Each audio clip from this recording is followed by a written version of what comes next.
How's it going, YouTube? Today we are going to be doing some valve cover painting.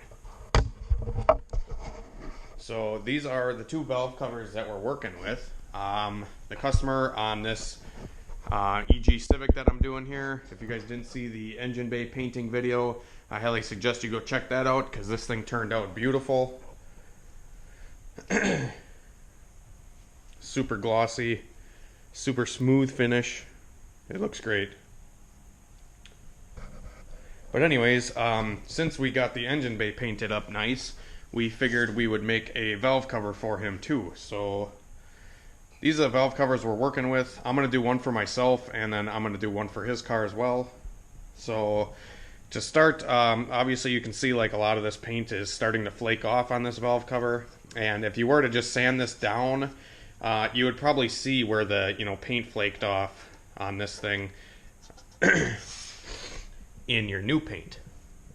So the best bet to do here is just to strip all the old paint off the valve cover before you proceed. Same thing with this one. You can see where the paint's starting to flake off here. Like I said, if you just sanded it, you're gonna see the imperfections and where the paint stripped off previously. I'm gonna be using this Duplicolor paint stripper. I've never used this stuff. I've always used the aircraft stripper. But I was at O'Reilly's and I was looking at the aircraft stripper, and a can of it's like 12 bucks, and then a can of this Duplicolor is like $6. So I figured I'd give it a shot, see how it works, and let you guys know how this Duplicolor paint stripper works.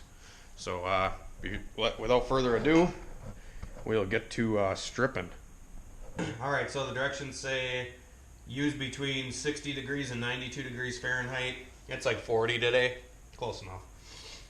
To spray, hold 8 to 10 inches away from the surface, 2 to 3 coats. Let 10 minutes to soften the paint, and then 20-30 minutes for it to blister. So yeah, shake can for 10 seconds. Let's get this rolling here. Really? I guess that's what you get for $6.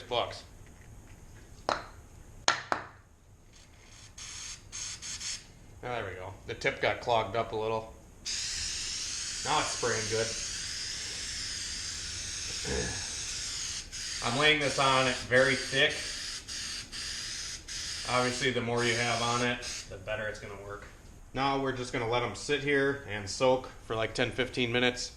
And then after 10 to 15 minutes, I'm going to take it to the hose and just kind of hose it off and see how much paint comes off.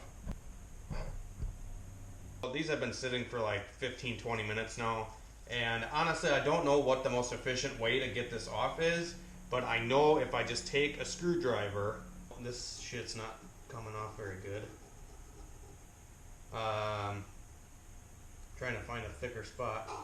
Yeah, like right here you can see it's just kind of peeling right up.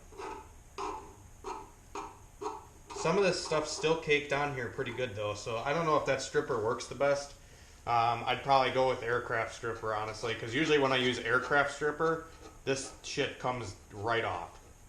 So, I don't know. This one had, like, spray paint on it already, and spray paint usually comes off a little bit easier compared to, like, factory paint, which this one is, I believe. So, I bet you if I scrape this one, yeah, look at that. Yeah, spray painted valve covers like this, they come right up. Maybe I'll take this to the hose quick and see how the hose takes some of this off, and then we'll pick up when we're hosing it. Got the valve covers sitting here, and they've been sitting here for like, I don't know, a half hour now with the paint stripper sitting on it. And this one, I got some of the paint stripped off just using like a pry bar here and kind of just scraping away.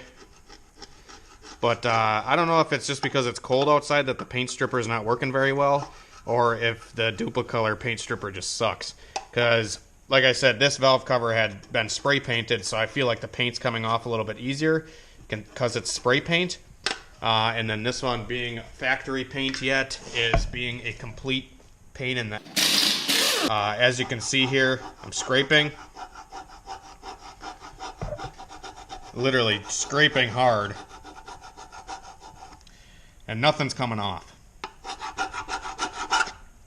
some of the light spots, you know, are coming off a little bit. If I really scrape, but I feel like paint stripper usually just makes this stuff fall right off. But yeah, this factory paint on this thing is being a pain in the butt. Or the paint stripper itself kind of sucks. So what I'm actually going to do now is I'm actually going to take these valve covers over to my buddy's house. He's got the aircraft stripper, paint stripper, and probably a little bit warmer garage than this. So we're going to try that paint stripper out, and then we're going to go to the car wash and hit these things with a pressure washer to try to get the rest of the paint off.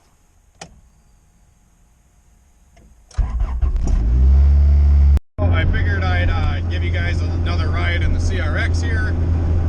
This thing's been running really good. The motor's super strong, and it doesn't burn nothing or leak anything, so it's doing good. Other than the transmission. The transmission is completely in this thing, and I'm kind of in a dilemma because I don't know if I really want to stick money into this transmission because it is a V16, and I won't be staying with the V16 transmission when I go turbo. So I don't know. It's also really hard to find these cable transmissions in good condition, and I don't know. I really would ideally like to get a hydro GSR transmission that's like good, and then get a hydro to cable conversion, or cable to hydro conversion. But at the same time, that's a bunch of money that I don't necessarily want to stick into this car, because my resale value is not going to be that great whether I put the GSR trans in and hydro convert it and all that stuff. I feel like the resale value is not going to be that good, considering the car is a pile of shit. So I've been contemplating, I know I haven't had the car long, but I've been contemplating selling it, and just selling it kind of as is, with the transmission being a little bit dozy. It still completely works, but yeah. And then if I were to sell this car, I would build another EG. I really do enjoy the EG Civic chassis. It is like the best chassis you can get, in my opinion. The CRX is one of the lightest, but yeah, I'm not really one for the headaches that come about with a CRX and the cable trans and all that kind of stuff. Because if you want to shoot for, you know, 10 seconds in the quarter mile, this transmission is probably not going to do it. So yeah, I don't know. Let me know what you guys think, if you want me to stick some more time and money into this car, or if I should just get rid of it and maybe start another project. I could honestly get my money back out of this thing very easily, so I may end up doing that or keeping it. I don't know. You guys let me know what you think I should do, and yeah. But anyways.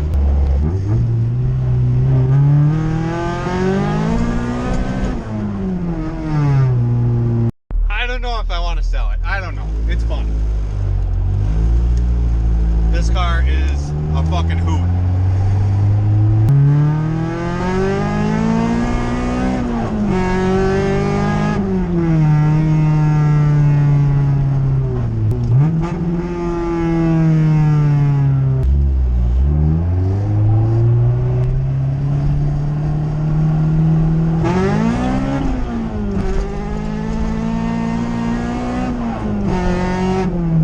Okay, so this is the aircraft paint stripper, paint remover, and we're going to start spraying it on right now, and we will hit it with the pressure washer here at the car wash, and see how this stuff works comparatively.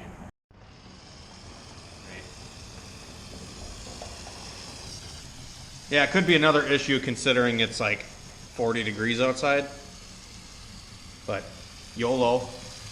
Alright, so I just got back from the car wash, and this is how the valve cover is looking now. This is the red one with the spray paint, and then this one is how the factory colored valve cover looks like. I'm thinking on the factory one, it was a mixture of two things why the paint stripper didn't work. And I think the main cause is because it's too freaking cold out and you need to use this stuff between like 60 and 90 degrees. So that's probably why the paint stripper wasn't as effective. But the spray painted one did, a lot of the paint did come off. There's just some spots here where it didn't, like kind of hard to reach spots where you couldn't really get at it with the pressure washer. Now what I'm doing on the valve cover is actually getting the finish to look like this. Nice and smooth, because this is how it comes out after you strip the paint. It's all kind of textured and rough, just from the aluminum. But this is how it looks after you hit it with like a wire brush or some sandpaper. And that's what I'm doing now. So I'm going to get this valve cover looking pretty much like this all around, which is going to take a little bit of time, but we'll pick up when it's done. The valve cover is now cleaned off as good as I can get it with the wire wheel and some sandpaper. Every face of the valve cover, like the flat spots, are all very smooth. The only thing that's kind of being a is like a lot of this little paint that's stuck in here. A lot of that's being a pain in the ass, and I can't really get to it with sandpaper or anything. So I'm gonna put another coat of paint stripper just on the center here and see if I can loosen it up. Now that the heater is on in the garage, it should be around 60 degrees in here. So I'm gonna try to get the paint stripper on there now and see if I can get these little flakes off. I also figured I would try the paint stripper one more time on the valve covers on this one too, but this time I have the heater on them, so hopefully the paint stripper will work better now that it's warmer. So I don't know, just a quick test that I wanted to try out.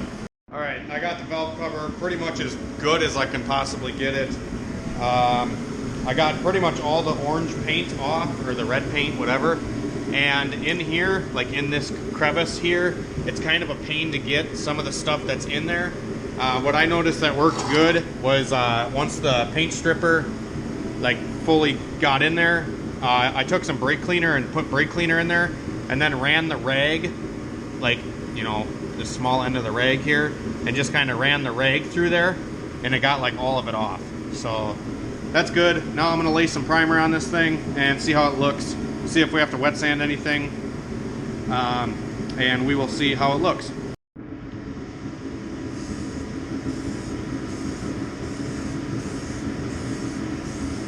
As I wait for the primer to dry on this thing, I figured I'd show you this valve cover. With aircraft stripper and the heater blowing pretty much right on it, it still is being a pain in the ass and not coming off worth a shit. Even with a scraper here, or pry bar, or whatever, it is not getting barely any of this paint off. So the first coat of primer that I put on was a little bit light, and I just went over it with the second coat of primer, a little bit heavier coat this time. Alright guys, so I just got the color on. I'm obviously going to be color matching the valve cover to the engine bay. I think they look really good when the valve cover matches the same color as the engine bay. Mainly just because, I don't know, it just seems to look good that way. But I think we're going to be adding a black plug wire cover to this, and then maybe doing black lettering and stuff on the valve cover, but I'm not sure. I think I'm going to wrap the video up here, guys. I'm going to put some clear coat on this thing and whatnot. It did turn out very good, so that is awesome. There's really no blotches or anything like that that I can see. There's a couple little spots that have pitting. I'm just see if I can find them here. Right in here, you can see. Oh, this spot isn't even completely dry yet, so yeah, I don't know. Right around the oil cap there, there's a couple little spots, but nothing crazy at all. It looks pretty damn good. This is just a quick look of the final product. I just got some clear coat on it, and this thing is looking awesome. Pretty much just trying to help you guys out if you want to paint your Vtec valve cover. They're kind of a pain because there's a lot of little creases and crevices where the old paint can stick and you can't get all of it off. Or if you do, it's going to take you 4 days to get all the paint off. I did sand this and wire brush a lot of the stuff off, so Prep work is a big thing on these valve covers, like I said, just because there's a lot of creases and crevices. But yeah, hopefully you guys enjoy, and hopefully you like the look of the valve cover here. Let me know what you guys think about the CRX transmission issue that I'm running into here. It's kind of making me want to just get rid of the car. I know I shouldn't do that, but I really do want to keep on with this project and keep rolling with it. Like I said, it just kind of sucks when I'm trying to find a transmission that I can utilize when I turbo it, because the B16 transmission that's in it currently is definitely going to be too short, and there's not a lot of clutch options for the small spline B16 trans, so that's another issue I'm running into. I've also read that the B16 cable transmissions with the small input shaft are weaker, and they don't take horsepower as good as like a GSR hydro trans. So realistically, I'd love to have a GSR hydro trans, but I'm trying to utilize the cable like actuating system. So I read that you can just take like a GSR trans from like a 92 to 93 and their cable, or LS, I don't even know. LS or GSR from 92 to 93 has the big spline input shaft. That way you can use the, normal hydro clutches, and you can have the strong gear set. So that would be ideal, especially if it's a race car. You tend to go through transmissions on these things quite a bit. It would be nice to be able to find parts for it readily, or find parts readily available. And if I can swap out the hydro gear stack in the 92 to 93 cable trans, that would be awesome, because like I said, they're all interchangeable then. Hopefully that all makes sense. I'm going to end the video here, guys. Like I said, let me know down in the comments what you guys think of the transmission issues that I'm running into and what I should do. I'd really like to take some input from a lot of you expert Honda guys. Like I said, I mainly deal with hydro stuff and whatnot. This is my first true EF chassis that I've ever built. And, I still have some questions and some stuff to learn on it. So, yeah, let me know. Like the video if you guys enjoy the content, and subscribe if you are new. And we will see you in the next video, guys. Have a good one.